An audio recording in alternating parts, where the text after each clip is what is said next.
So it is Tuesday. I love how I always start my videos like, so yeah, like I don't know why I talk like that, but love me for who I am because I love me for who I am.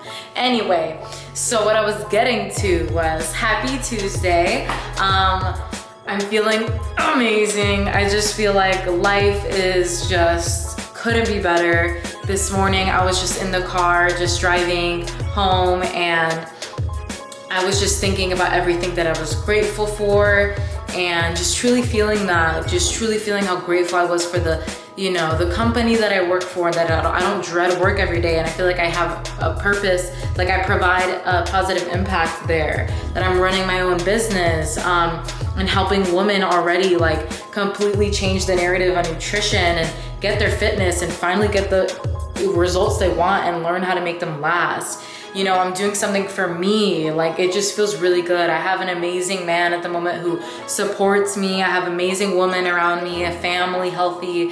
It's just like life could not get better. And I feel rich. I feel rich in love and in life. And I know that there's gonna be ups and downs. I know that there's gonna be challenges, but I know that with God as my source and strength and just, you know, really staying centered to who I am and my values and just that value of love and trust and faith keeps me going. So with that being said, it's been about a week into my cut and I'm already like making changes, guys. And a lot of people ask me like, so what does what you eat change? So the way that my eating changes when I start to cut down body fat is that it doesn't change. The only thing that changes is the portion sizes. So I eat the same things, just change the portion sizes. 2 tablespoons of peanut butter becomes 1. 6 ounces of rice becomes 4. 6 ounces of, 8 ounces of potato becomes 6. My protein remains the same usually, and then my carbs and fats just kind of shorten a little bit. I don't take away all carbs. I don't remove an entire macronutrient. You don't have to do that. You can keep good balance because what's sustainable? I always say, you can go on a diet and lose all the weight, but what the hell is the point if you're gonna gain it back and go back to feeling just not confident and feeling like that's the way to live in order to get the physique that you want? You don't have to do that. And it took me a really long time to learn that, a lot of ups and downs. But through learning how to track macros really taught me flexible dieting and how you can live a life and go to happy hour. And it's all about just educating yourself about nutrition. That's literally what it comes down to. You don't have to spend hours reading books. All you have to do is track your intake and read nutrition labels and go from there. And because of that, I can, tailor my body to how I want and not be, deprived and, over restricting and being fearful of certain foods. I am at peace and I get results that last. And that's what I teach other women to do. If you didn't know, I do one-on-one nutrition coaching. Link in my YouTube page, or you can find it on my Instagram as well. Anyway, I used to, let's say spring break was coming up or something, I would be like, okay, I have 2 weeks, I'm gonna do cardio every day and I'm gonna eat just chicken and veggies. And that's exactly what I did. So I would do 45 minutes to an hour of running and walking. I would completely go from intuitively eating normal food. I didn't eat junk food all the time. I just ate whatever I thought was healthy. And I would completely cut out all carbs, and my meals would literally be frozen steamed veggies with no seasoning, and I wouldn't even add healthy fats. And then I would cook dry ass chicken, and that was my meal. And I think I would eat that 4 times a day. And yeah, it got me results. It got me skinny, really skinny, and I had abs for a day, and then I drank and then I ate whatever and I gained it all back and looked worse. So there is nothing why would you only want to be confident when other people are going to see you? Wouldn't you want to be confident in yourself every time you walk by the damn mirror? Obviously, you can love where you're at right now, even if it's not where you want to be. I highly, highly, highly advocate for that. Because there's been times where I didn't like what I saw in the mirror and I would just be so mean to myself. But I learned that You can only move forward with your goals in a happy place, in a healthy place, if you're happy and healthy with where you are right now.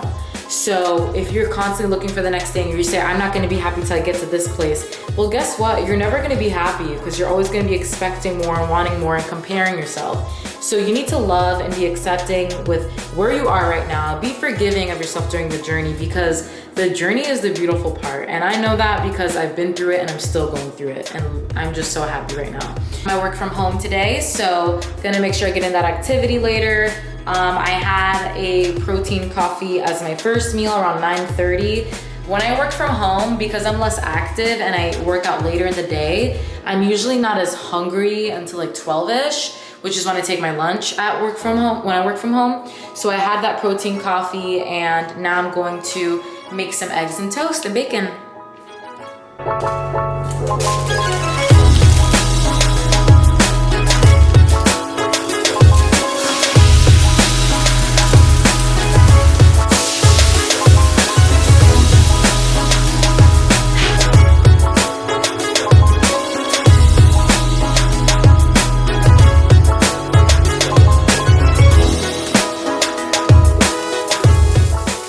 So this is my breakfast.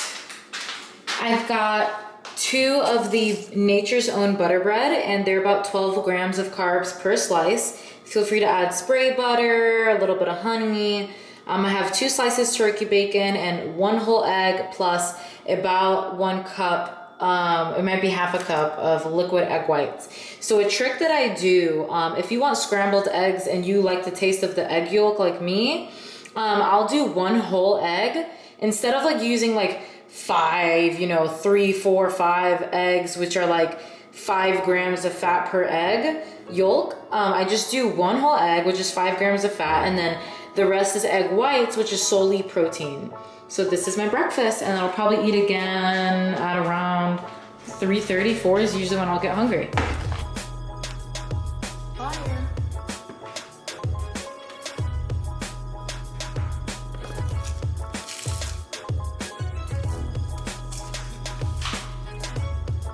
So, part of my little vlogging journey, I'm gonna be also vlogging my journey as a new business owner, doing nutrition coaching, selling ebooks, building my brand. I find it weird when I say like building my brand. Like it just sounds weird, but I understand it at the same time, so I'm not gonna make a big deal out of it. Kind of who I am as a role model in a sense. Like I want to be a good role model, but I'm also still human. So I'm never going to put myself on a pedestal. I'm just going to share my mistakes, show what's real, and hopefully y'all can learn from it as I do. With that being said, if you didn't know, I recently started my business, blah, blah, blah. I've been having amazing clients. They've been absolutely killing it, and everything has been going great. So I sell ebooks on my website, and I pretty much use like the cheapest website builder that I could get, because I started off using my own money, obviously, and it costs money to start a business, even like an online business. And basically I subscribe to technical difficulty updates. So if there's any crashes on the website, like I get a notification. Well, I do something that's called automatic download. So when someone buys an ebook, they automatically get the download. Guess what didn't happen to people who bought the ebooks? They didn't get automatic downloads, and I wasn't getting updates about the technical difficulties. So I was just over here minding my business, working because I work full time, and people weren't getting their downloads, thinking I'm scamming them. So I'm not scamming anybody. On the bright side, they were extremely, extremely sweet and super understanding. And your guys' trust in me means so much. So I literally was scarred for life. I had almost a heart attack and don't want that to ever happen again. So fuck that website, and I'm going to be moving to Shopify. So I'm just gonna reinvest it into that. I do plan on raising my prices in the future as well, as I continue to realize my own value.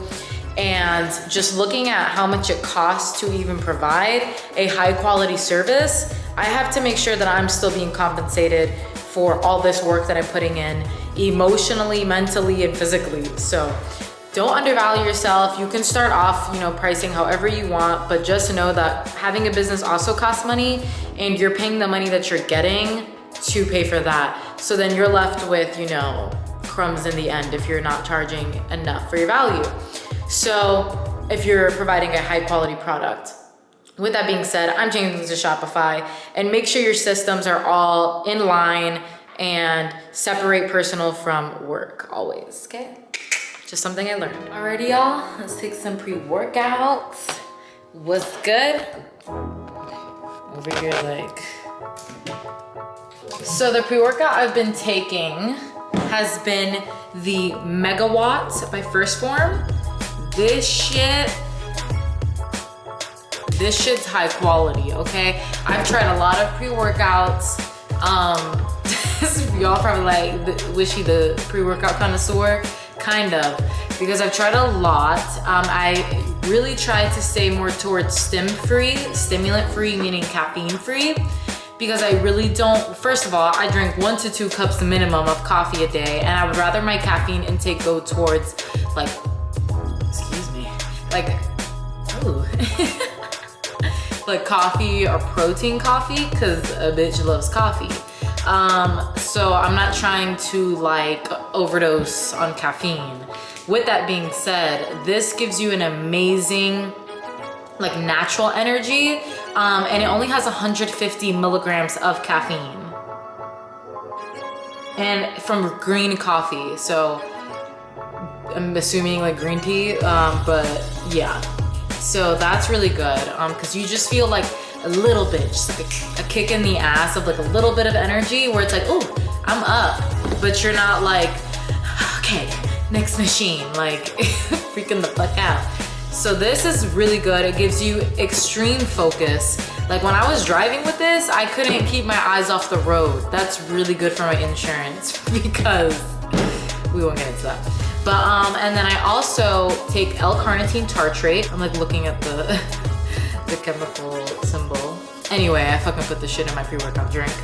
So let's do that. Let's marry these babies. By the way, are you a dry scooper or you like to drink it? I think today I'm going to drink it. Helps get in your water too. I honestly like to drink it from a wine glass. I'm not bougie, but it's a part of the experience. I put half scoop. Oh baby. Cheers. Y'all, I just left the gym. I did some upper body like I said. I got here at around 6:30ish. It's about, what time is it? It's 7:19. So I did not do my cardio. I did 5 minutes. I was supposed to do 30 minutes, but this week I'm in a not even that much lower in a deficit. Last week I was at 1850, now I'm at 1750. Obviously I haven't gotten all my calories yet, and the last time I ate was 4:30, and that was like the sandwich. That was like at 3 o'clock I had the sandwich, and then like at 4 o'clock I had the second protein coffee. So it's like 7, almost 7:30, 4 to 5, 5 to 6, 6. That's when I start to get hungry. So I know a lot of times people talk about you have to eat every 3 hours, every 2 hours. There's pros and cons with that, right? You don't have to do it. It does not benefit you more with fat loss if you were to intermittent fast or whatever the hell you want to do. It all depends on your daily calorie intake if you're going to lose, gain, or maintain weight or body fat. So it all works out. This is why you have to adjust. I have to remind myself I'm not on prep. I don't have to kill myself and do my cardio right then and there. If I'm hungry and I feel my blood sugar really low, like dizzy, like really weak, you don't feel good, please eat. And then you won't binge, because when your blood sugar drops hella and you're hungry and you're in a deficit, that is your body getting you ready to eat everything in sight. So, and get you back to like maintenance calories. So, yeah, with that being said, I'm gonna go now.